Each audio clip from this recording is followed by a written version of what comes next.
Assalamu alaikum wa rahmatullahi wa barakatuh, my dear respected parent. Today, how many times have you felt like this? You enroll your child into a Quran class program on site or in the masjid, but you have to remind them, you have to push them every day, every week, and it feels like they drag their feet whenever it's time for Quran. They resist, or worse, they start to hate Quran time, and then you've left wondering, where did I go wrong? What am I doing wrong? So in this video today, inshallah, I'm going to be showing you what I call the 5-minute mistake. They're actually 5 little habits that a lot of parents, a lot of trainers, a lot of teachers have that happens during or right after Quran classes. They can destroy a student's or your child's love for the Quran. And without even you realizing that you're actually destroying the connection of that child, the love and their passion to learn and to connect to the Quran. I will not leave you on that alone and tell you those mistakes. Inshallah, I'm going to share with you what you need to do instead right from today. And so your child who is learning the Quran can start loving the Quran and getting connected so with excitement and joy. So we're giving you guidance from the Quran and from the Sunnah of the Rasul and from the Aqwal al-Salaf on how to deal with those mistakes. And I can tell you, if you actually pay attention to this video and you're serious really about getting your child to love the Quran, raising kids that love the Quran, and not just kids who will read the Quran, but those who love to connect to the Quran. Stay with me for the next few 5-10 minutes to see those 5-minute mistakes, habits that a lot of teachers or parents do make that make students and kids hate connecting with the Quran. Stay tuned with me for the next 5-10 minutes. So as I mentioned earlier, the number one mistake a lot of parents do make, which we don't realize sometimes, or teachers or guardians, is that immediate criticism. So right after your child's Quran class, the criticism comes. Oh, how was the class today? Was that okay? And the child says, okay, it's fine. But you heard when the teacher was calling your child and they were not answering, or the teacher reported your child about something that happened. But what do you say? You start criticizing your child and tell them, why are you making that mistake? I actually corrected you that mistake last time. You right away telling your child, oh no, you didn't do well in the class. So the immediate criticism. Didn't I correct you last time about these? Didn't I tell that last time? So right away as your child is finishing the class, you criticize your child on something they didn't do well, or maybe something that was reported that they didn't do well. So that immediate criticism itself, it kills the passion and love of your child for Quran. So Allah subhanahu wa ta'ala mentioned in the Quran in Surah Al-Baqarah, وَقُولُوا لِلنَّاسِ حُسْنًا. So tell people good words. When you want someone to love you and connect more deeper with you, you should minimize the use of words of criticism. It does not mean that you don't teach a child on how to do something well, but when someone just did something, and instead of you to praise the effort they've made first, before even talking about anything they did not do well, you immediately criticize the person. And this is really very common to a lot of parents because our kids are younger, we have power over them. Right away, as they do something that we felt is not too right, we start to criticize them and give them negative comment. This is worse. This is bad. And this will not help your child to develop passion, love to read the Quran or even connect to the Quran. With the Rasul, so some also mentioned, he said, لَيْسَ مِنَّا مَنْ لَا يَرْحَمُ صَغِيرَنَا وَلَمْ يَعْرِفْ حَقَّ كَبِيرَنَا. That it's not among us, the Ummah of Islam, those who do not show mercy to the young ones and who do not affirm the rights of the elders. So you as a parent, you need to show mercy to your child. Though they are younger, they are much lesser in power to you. You should stop the immediate criticism. So what do you need to do instead? Even if your child is actually having issues that's being reported by the teacher, or you observe them making mistakes, or you overheard them in the class making mistakes, what do you need to do? You need to tell them, I'm so proud of you. MashaAllah, you did well today. You kiss them, you hug them, and you give them some good, nice words. But let's review this together. I observed that you actually missed this out. But mashallah, I'm so proud of you. This really motivates the child and boosts their morale. Instead of you telling the child, why do you do this? Why do you do that? That immediate criticism kills the love of the Quran in the heart of your child parent. But instead of doing that, praise them.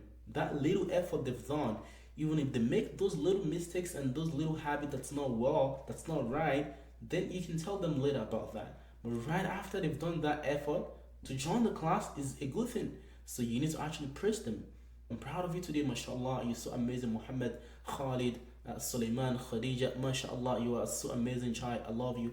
You give them a hug for just joining the class. Even though they made some mistakes or they did something that's not right, you actually later on tell them about that or use wisdom to actually correct them, not rightly after the class or during the class you criticize a child. If you keep doing this, you will think you're doing the right thing as a parent, but your child is drifting away from Islam and your child is drifting away from the Quran. So right today, I need you to stop that. You need to stop that criticism of your child during or after the Quran class.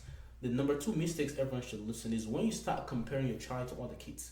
A lot of parents do not know they're killing the love and the passion of Quran in the heart of the kids. When right after your child, maybe they're not performing well, you compare the performance of one child to another child. You compare the performance of your child to other childs outside the house. Why can't it be like your sister? Your sister has performed well in the class this week. She has all the scores. Oh, your brother is doing nice. What's wrong with you? When you start comparing the child to other kids, oh, your cousin have just finished memorizing, you've not memorized even Surah Nas. This comparison of a thing is worse. It's bad. And parents sometimes will react out of emotions. We don't react out of genuine concern. Emotions sometimes drive our decision, mostly parents. So we need to stop that. And instead of criticizing your child, you'd rather actually stop at that time if you don't even know what to say. Allah mentioned in the Quran, Allah said, وَلَا تَتَمَنَّوْا مَا فَضَّلَ اللَّهُ بِهِ بَعْضَكُمْ عَلَى بَعْضٍ. Do not wish that what other people have, that you need to have it. Allah has given everyone, Allah has given favor to everyone. So the favor that you think your daughter who is not doing well is not having, maybe she has some other good things that is better than your boy. Or she has something that's really good and better than other people that you're actually comparing her with or comparing him with. So stop comparing people to other people, because everyone has their own advantage, everyone have their own good Allah has put in them. So stop comparing your child and stop comparing them to other people. So what you should do instead is that, so you tell your child, give them some positive reinforcement and tell them, mashallah, Khadija, Fatima, you're making your own journey, you're making a good progress in your Quran learning. I'm so proud of you. I'm going to be with you for every step of the way, and may Allah bless your effort. You see, your child is struggling, he's not meeting up your expectations, but you're there to support her with words and hug, and stop comparing them with other people. MashaAllah, Muhammad, you're doing amazing, MashaAllah. Maybe inshallah, once you finish memorizing Juz' Amma, we're going to do this and celebrate this with you. Something like that, and show that support with them. So until you stop having to compare your child to other kids, they will not feel connected with the Quran and their motivation will drop right away. So the number three mistakes a lot of parents are making is they treat the Quran learning like homework, like a chore, and they say, complete your homework right now, go attend your Quran class. If you don't attend your Quran class, I'm not gonna give you this and that. So you're treating the Quran as if it's something like a chore. They're not seeing and connecting the Quran to something of fun and exciting that a parent will appreciate them to do after they finish doing it. So stop treating the Quran like a chore, like a homework, or like a task that's so hard. Oh, finish reading this page right now. Memorize this using command tone and using words that's not endearing to kids. So you're not playing or you're not having your games until you finish this. This is not how to treat kids. You can do delayed gratification and say, inshallah, Khalid, let's go have your class. Inshallah, after you finish having your class, we can have this fun. But you don't want to keep having to say and relate the Quran to your kid as if it's a chore that if they don't do it, they get punished for it. So if you keep doing that, the Quran then turns into a chore or a punishment for them. So Allah mentioned in the Quran, you recite the Quran, read from the Quran what is easy for you. And so you don't want to put too much burden on your kid. And even if you want to get them to do more, it needs to be the word of encouragement. Like the Rasul told Ibn Umar, he said, oh, Ibn Umar is such an amazing child, an amazing boy. If he can make Salatul Qiyam al-Layl, it will be more better if he can make more Qiyam al-Layl. Meaning he actually appreciate the child first.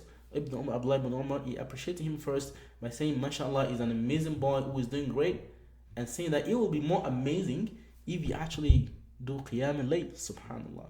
So you don't want to actually make Quran learning and good deeds like this. You don't want to make it a chore and forcing them to the throat of your child all the time. You want to encourage them. You don't want to use it as a way to punish them if they don't do it. Okay? Look for ways. So instead of you saying, if you don't finish reading your Quran today, or if you don't join your class and do well, I'm not going to give you a game. So what do you do instead? So you tell your child, okay, let's go have the Quran class right now, Khalid. What about we having a Quran class right now? So inshallah, once you have the Quran class, I'm going to sit together with you and tell you some story. Or once you have your Quran class, inshallah, I'm going to take you out, we're going to have this and that. So you want your child to connect Quran learning to something good. Okay, you want your child to connect, learn the Quran, that after learning the Quran, there's always a good reward after it. Not that if they don't do it, they get punished all the time. Okay, so that's the number 3 mistake. The number 4 mistake a lot of parents do make, that's really killing the love of Quran in the heart of a kid, is they withhold emotion, right? They call it emotional withholding. They don't give the kids the love they deserve until the kid does what they want. So it makes the kids feel that their love for them is conditional upon learning the Quran. So that means daddy is not gonna like me, daddy or mommy is not gonna love me, or is not gonna do something for me even if I ask them, unless I learn the Quran. It's good for your child to associate Quran learning to good things from you, but it should not be that if they don't learn the Quran or they don't do what they need to do, that you actually withhold your love for them. So meaning, for instance, you can tell your child, if you don't memorize the Quran today, I'm not happy with you. I'm not gonna give you this. I'm not gonna give you that. You will not get this. You will not get that. Or you tell your child, you always disappoint us because you are not doing well in your classes. You give that kind of feeling to your child. Allah subhanahu wa ta'ala mentioned in the Quran, in Surah Al-Hujurat, Allah says, "Inna akramakum indallahi atqakum." The most beloved to Allah, the most noble, those who are more beloved and honorable before Allah subhanahu wa ta'ala, are those who are the pious, the righteous. So how do you determine the love? Is it for your child reciting the Quran or being a good child? So Quran learning is good, and connecting that to you buying more gift for them is good. But do not let it be that if they don't learn the Quran, you actually withhold emotional support for them. What you should do instead, if your child is really feeling stubborn and they're not really wanting to do what you want them to do, affirm your love for them and say, Muhammad, I love you all the time, regardless of whatever you do, but I want you to, inshallah, to focus more on your Quran, and so that, inshallah, we can meet together in Jannah, and so that, inshallah, Allah will put barakah on your life. So connect and make a balance between you wanting them to learn the Quran, and instead of you withholding emotional support and love for them, from them, make sure you connect the Quran to the love with them. And if they're not even doing what you asked them to, you want to actually get it constructed in such a way that they know that Daddy is not just loving me because I attend Quran classes or because I memorize the Quran. Daddy is not only love me and wanting to take me to Umrah because I was memorizing my Quran, but you want them to know that you love them unconditionally. So like say, Muhammad, subhanallah, mashallah, you're doing great in your Quran classes. I wish, you can actually do more better. I love you so much. If you do this, I'll be so much happy, more happy if you actually focus more on your Quran. Kind words, soft words, and you will, inshallah, win the heart of your child. So lastly, one of the last mistake which I want to tell you today, a lot of parents are making is they're not celebrating the small wins of their kids who are learning the Quran. Many of us, when we learn the Quran in those days, it's about spanking and beating. Even if you make a single mistake, remember then, your teacher will spank you with cane and hit you really hard. We hate going to the Quran class in those days because this is what we connect our mind to when it's time to go to Quran classes. I'm going to get beaten. It's going to be so horrible. There's no fun. And a lot of people do not like going to Quran classes. And so we don't want to actually repeat that mistake of the past by not celebrating the wins of our kids when they learn the Quran. Every small effort they make, try to celebrate that. If it's just with kind words, with a candy gift for little kids, or with something more better, we're gonna go out to this and do this together, or maybe your child loves something so much, you can say, oh, inshallah, once you finish your Quran classes, or once you do your homework, or once you finish memorizing Juz Amma, or once you finish doing this and that. Always have that kind of interaction with your kids and celebrate every small wins. So me, for instance, I have my little daughter, mashallah, she's able to recite the Quran right now. She's 5 and she can read anywhere herself in the Quran. So I compete together with a brother who's 2 years older than her. A brother can read and he would read naturally even without me asking him to read. But she is still young, she's still 5 years old. She can read, but I want her to keep reading so she can keep the skills of reciting the Quran herself. So what I started doing with them is I'm not even giving any money. So what I do is every week, once they do reading, I count the number of each letters they actually read. So say they read half of a page, so I'm going to count how many letters in each of the Quran ayat that she read and that of her brother. And so most often time she reads more words and letters. So I'll put the number of letters she read and the number of letters her brother reads. So her brother does not really care about that, but she's young. She wants to see herself win. So she will, let's say she's read 500 letters this week, and her brother read 400 words, and she's gonna be jumping all around the place. This is amazing. Like, you actually getting them celebrated. So she will want to go read a Quran so that she can have more letters read in a week. Subhanallah. So you can start with many things in your house. Celebrate every little effort your child actually do. This will really hold on the Quran into their heart for a long time, and you will see them reading the Quran and studying without even you having to force them to do it. SubhanAllah, you will see this tremendous progress over the next few months or few weeks, inshallah. So start doing that. Start avoiding those mistakes. The number one mistake I mentioned is you trying to have immediate criticism of your child for not doing something about the Quran classes. You should stop comparing your child to other kids. You should also stop treating the Quran like a homework, like a chore that your child will connect punishment to the Quran. You should also stop withholding emotional support for your child if they've not been doing something well. Do not use the Quran as a way to punish them. The other thing which I mentioned is that do not wait to celebrate the wins of your kid. Keep doing it right away. Every small effort really matters. Every small wins they've made, celebrate that with them. So if you really have had enough of this and you want to help your child to learn to recite the Quran, and you want to avoid these common mistakes, there's a link below this video right now if you want to talk to me and see what you can do to have your child who's been struggling to learn to recite the Quran. Maybe I've not mentioned the things your child is having as issues ever before, and you want to get guidance. There's a one-on-one call that I do have every week, so you can book a session with me. It's free, so we can talk about that and see what can we do to really help your child to fall in love back with the Quran, or what are the steps you need to take as a parent to ensure your child is not drifting away from the Quran. Or maybe your child is learning the Quran only on the weekends right now, and you want to actually get them daily routine connection with the Quran. You can get contact with me. You see the link below this video. Sign up and make sure there's a 15-minute video I put together right after you sign up.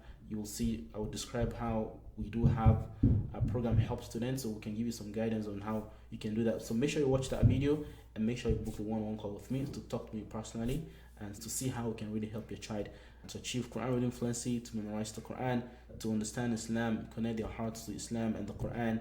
And inshallah, we ask Allah subhanahu wa ta'ala to make our kids the coolness of our eyes. We ask Allah subhanahu wa ta'ala to make them the best of the generation. رَبَّنَا هَبْ لَنَا مِنْ أَزْوَاجِنَا وَذُرِّيَّاتِنَا قُرَّةَ أَعْيُنٍ وَجَعَلْنَا لِلْمُتَّقِينَ إِمَامًا. Assalamu alaikum wa rahmatullahi wa barakatuh. Subscribe to our channel to hear more of my talks every week, inshallah. Assalamu alaikum.